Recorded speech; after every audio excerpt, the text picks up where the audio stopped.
dibanggakan. Michael Hart, seorang kolumnis asal Amerika, menulis dalam bukunya yang berjudul The 100 Ranking of Most Unflattering Person in History. Michael Hart menempatkan Rasulullah SAW pada urutan pertama sebagai tokoh yang sangat mendunia. Mulai dari tingkah lakunya, akhlaknya, dan gaya kepemimpinannya yang masih sangat mendunia. Bumi Indonesia ini akan selamat serta penduduknya akan terhormat jikalau memiliki karakter bangsa yang kuat. Dalam hal ini, kita harus bercermin pada top leader kita, yaitu Rasulullah SAW. Lantas, bagaimana akhlak para pemimpin kita saat ini? Apakah telah mencerminkan teladan Rasul? Untuk itulah, agar bangsa kita memiliki karakter bangsa yang kuat, maka sejak dini kita harus mencerminkan teladan Rasul dalam hal memimpin. Oleh karena itu hadirin, pada kesempatan yang berbahagia ini, perkenankanlah kami menyampaikan syarahan Al-Quran dengan judul Keteladanan Nabi Muhammad sebagai inspirator kehidupan. Sebagai landasan pertama, marilah kita dengarkan firman Allah dalam Quran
kasih jikalau para pemimpin-pemimpin kita mengalami dekadensi. Reformasi yang kita cita-citakan malah destruksi yang menjadi kenyataan. Kesejahteraan yang kita dambakan justru kesengsaraan yang kita rasakan. Oleh karena itu hadirin, marilah kita dengarkan kembali firman Allah dalam Quran surah Ali Imran ayat 159 berikut ini. Fabima rahmatin minallahi linta lahum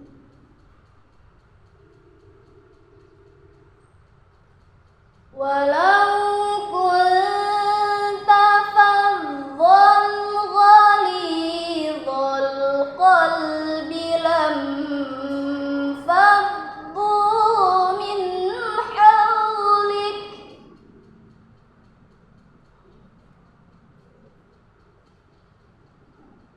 fa'fu anhum wastaghfir lahum wa syawirhum fil amr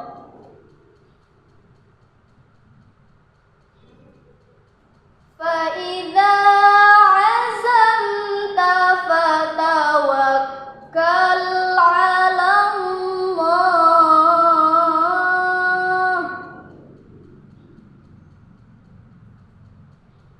إن الله يحب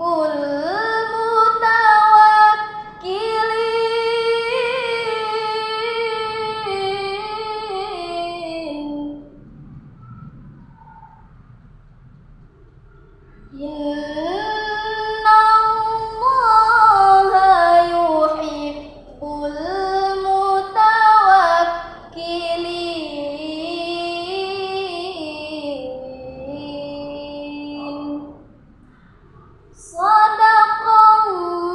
Sadaqallahul azim. Maka disebabkan oleh rahmat Allah, kamu berlaku lemah lembut terhadap mereka. Sekiranya kamu bersikap keras dan berhati kasar, tentulah mereka menjauhkan dari sekelilingmu. Karena itu, maafkanlah mereka, mohonlah ampun terhadap mereka, dan bermusyawarahlah dengan mereka dalam urusan itu. Apabila kamu telah membulatkan tekadmu, maka berpegang teguhlah kepada Allah. Sesungguhnya Allah menyukai orang-orang yang bertawakal kepadanya. Maha benar Allah dengan segala firman-firman-Nya.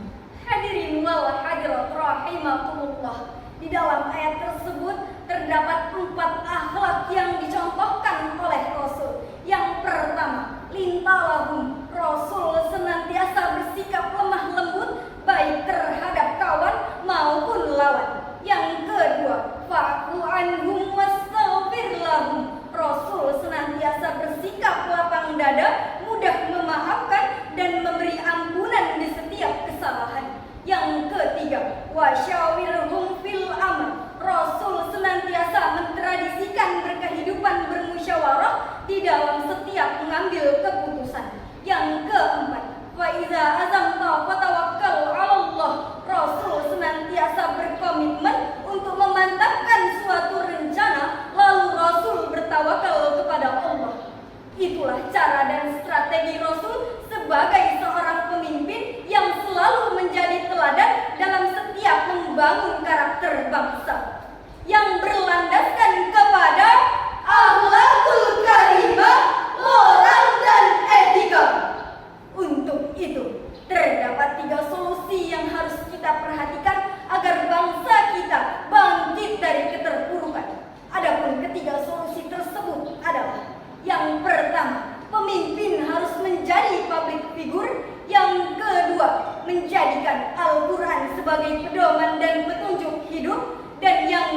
ketiga, mari tingkatkan sumber daya manusia melalui kemajuan ilmu dan teknologi serta kematangan iman dan takwa yang akan bermuara pada akhlak yang mulia.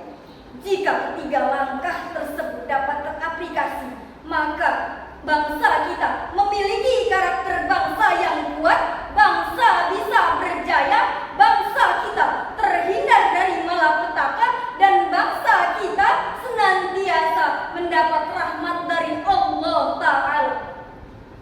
Hadirin wal hadirat rahimakumullah, dari uraian tersebut dapat kita simpulkan bahwa agar Indonesia memiliki peradaban yang luhur, maka para pemimpin-pemimpin kita harus mengikuti cara dan strategi dari Rasul, menjadikan Al-Quran sebagai pedoman dan petunjuk hidup agar kita mujur, dan pada akhirnya rahmat Allah pun terus terulur. Setelah satu adalah dua, Setelah dua pastilah tiga. Nabi Muhammad panutan kita semua untuk jalan menuju surga. Demikianlah syarahan yang dapat kami sampaikan. Lebih dan kurangnya mohon dimaafkan. Terima kasih atas segala perhatian. Tumas